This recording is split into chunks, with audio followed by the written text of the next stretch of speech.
윤태곤의 뉴스사이다. 윤태곤 실장 어서 오세요. 네, 안녕하세요. 국방부가 위수령을 없애기로 했다고요? 예, 폐지령안을 입법 예고했습니다. 8월 13일까지 국민들한테 의견을 듣고자 한다는데 지키자고 할 사람 거의 있겠습니까? 네. 없어지는 걸로 봐야 되겠죠. 위수령이 뭐죠? 이게요, 그러니까 아주 쉽게 말하면 계엄령보다 조금 낮은 거예요. 군부대가 일정 지역에 계속 주둔하면서 그 군부대의 질서와 시설에 대한 외부 침해를 막기 위해서 경비 활동을 하는 겁니다. 네. 그러니까 적군하고 싸우는 것뿐만 아니라 민간인이 군 시설이라든지 이런 걸 공격할 때 예. 조금 앞쪽까지 나와가지고 이렇게 진압을 할 수 있게 하는 건데 이게 대통령령이고 광복 후인 1950년 3월 27일에 생겼어요. 이게 법이 아니고 대통령령이에요? 네. 이게 50년 3월이라고 하면은 아무래도 이게 우리가 정부 수립 또 창군한 지 얼마 안 되는 상황이었기 때문에 또 그 이념 대립도 극심했지 않습니까? 예. 그 당시에는 이런 입법적 요구가 좀 있긴 있었어요. 근데 만들어진 후에 이게 발동된 게 언제죠?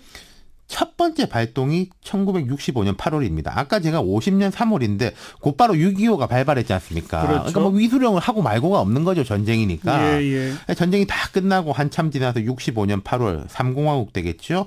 그해 4월에 한일협정 체결이 돼가지고 학생운동이 쫙 벌어지니까 그 진압 과정에서 서울에 발동이 됐습니다. 그리고요. 그러면서 1970년 4월에 대통령령으로 확대 제정됐어요. 어허. 이 내용을 보자면은 위수사령관은 재해 또는 비상사태에 있어서 치안 유지에 대한 조처를 시장, 군수, 경찰서장하고 협의해야 된다는 내용입니다. 예. 앞서서 말씀드린 거는 군부대에 이렇게 침해를 받으면 나오는 건데 이건 재해 또는 비상사태로 확대가 됐죠. 아하. 그리고 재해 또는 비상사태에 즈음하여 서울특별시장, 광역시장, 도지사로부터 병력 출동의 요청을 받았을 때는 참모총장한테 상신해서 승인을 얻어 응한다 이런 내용이었어요. 그러니까 간단히 말하면 긴급 상황이 오면 지자체장이 요청을 하면 병력이 출동한다 이건데. 그렇죠. 경찰만으로 안 된다. 그동안에는 주로 그 시위 진압에 쓰였죠.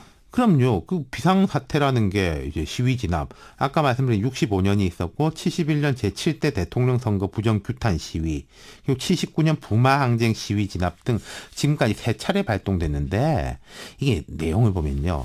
서울시장, 부산시장, 도지사 등이 요청하면 군인이 이제 출동한다는데 이때는 다 행정공무원이잖아요. 선출직도 아니죠. 그럼요. 예. 게다가 그 사람들이 자율적으로 판단해서 병력 동원을 요청하는 게 아니라 청와대나 군에서 요청하라고 지시하면은 요청하는 식으로 된 거니까 군과 청와대 마음대로였죠. 그러니까 지자체장이 제안한다는 건 그냥 요식행위다. 그럼요. 예. 거기다가 이제 계엄령하고 비교하면은 군부 독재 시절에 계엄령도 여러 번 발동됐지만 절차가 상당히 복잡합니다. 국무회의 의결도 있어야 되고 계엄령에 따른 다른 조치들이 또 막 연결이 되거든요. 예. 이에 비해서 위수령은 아주 손쉽게 군을 동원할 수 있는 방도로 쓰인 거죠. 그렇군요. 네. 시위 진압에 군을 동원하는 위수령 쉽게.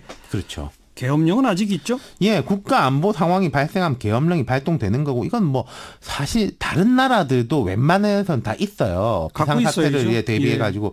하지만 계엄령이라는 것은 국회 의석 과반 이상이 해제를 요구하면 또 바로 해제를 해야 되는 겁니다. 그러고 보니까 위수령은 이젠 사실 현실적 의미가 없었던 거군요. 이게 위수령이 마지막으로 발동된 걸 쳐도 79년 이제 부마 항쟁이니까 지금 2018년이니까 40년 된 거죠. 예. 그리고 이런 걸 법이 아니라 대통령령으로 유지한다는 것도 말도 안 되고 정말 비상사태의 경우에는 계엄령도 있는 것이고 또 치안 유지는 경찰력으로 하는 게 원칙이고 우리를 보면 예를 들어서 미군 부대 앞에 이런저런 시위 경찰이 다 맞잖아요. 예. 그런데 왜 재작년 그 촛불 집회 때 한때 좀 거론된 바가 있어요, 위수령이. 촛불 집회 때 한번 언급이 되고 또 최근 몇 달 전에 이게 또 다시 언급이 되는데 그러니까 그때 이제 국회의원이 국방부에서 혹시 이 위수령에 대해서 어떻게 보고 있느냐. 촛불 집회가 이제 심해지고 하니까 그걸 이제 보고하라라고 했고 국방부가 검토를 했는데 그 와중에 이제 이런저런 논란이 많았죠. 어떤 논란이었죠? 그러니까 위수령은 아까 말씀하신 대로 서울시장이 요청을 하면은 나가는 겁니다. 예. 국방부에서는 이런 요청이 들어왔을 때는 뭐 어떻게 할 것이며 그리고 이게 보면은 총기 사용에 대한 막 세세한 사안들도 있거든요. 예. 거기에 대한 이제 보고들이 있었어요. 예. 근데 오히려 그때 보고를 보면은 총기 사용에 대한 지금도 원칙이 있습니다. 계엄령이라든지 총기가 이제 뭐 시위대나 성명불상자에서 피탈당했을 때는 뭐 하반신 위주로 이제 쏜다 뭐 이런 것들이 있는데 그때보다 더 엄격하게 제한되는 쪽으로 검토하고 있다. 예. 뭐 이런 걸 했는데 그 검토 자체에 대한 게 입길에 올랐고 뭐하러 그런 거 검토하느냐? 그렇죠. 이랬었죠. 그리고 이제 위술령이라는 게 사실은 저도 위술령이 아직까지 있는 줄 그때 알았어요. 네, 네. 그래서 이제 국방부에서는 그때 이제 논란이 들어가니까 이제 카이다 국방연구원 등에 대해서 이제 용역을 해가지고 아예 없애자. 그렇죠. 있으면은 괜히 논란만 벌어진다. 맞습니다. 그렇게 방침을 정했고 예. 이게 오늘에 온 겁니다. 이제 위수령이라는 단어는 이번 여름이 지나면 역사 속으로 사라지기도 했습니다. 이럴 때 만시지탄 이런 그렇습니다. 단어가 네. 맞는 것 같아요. 수고하셨어요. 감사합니다. 윤태권 실장이었어요.